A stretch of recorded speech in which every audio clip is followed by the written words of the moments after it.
Let's do literal translation Swedish-English. My name is not Sven, it is Martin, ja.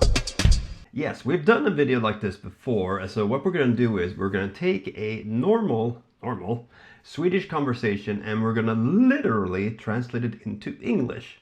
So I thought I would show you the English part first without Swedish subtitles, just to get a sense of the weirdness of this. Here you go. Hello? Hello, how's the location? What mean you? I get unfunny when you not hear of you. You shall shit in what I do. Belt you now. Hold the mouth. If you not calm you, then I lay on. I want not talk with you. Okay, shoot about you. Hello then. Okay, so that might not have made a whole lot of sense. A little bit of Yoda speech in there.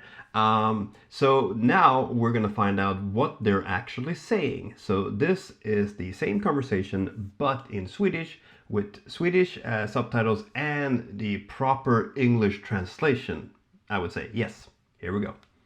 Hej. Hej. Hur är läget? Vad menar du? Jag blir ju orolig när du inte hör av dig. Du ska skita i vad jag gör.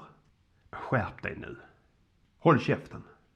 Om du inte lugnar dig så lägger jag på. Jag vill inte prata med dig. Okej, sköt om dig. Hej då.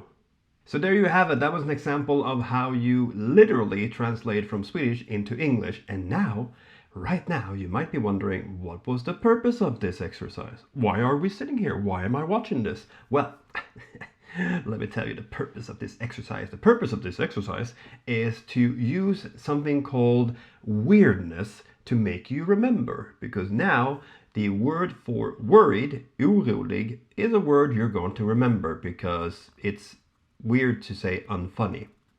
Normally in Swedish, if you want to say the opposite of something, you put an O in front of it, sort of like the English un. Like controllable, kontrollbar is uncontrollable, okontrollerbar.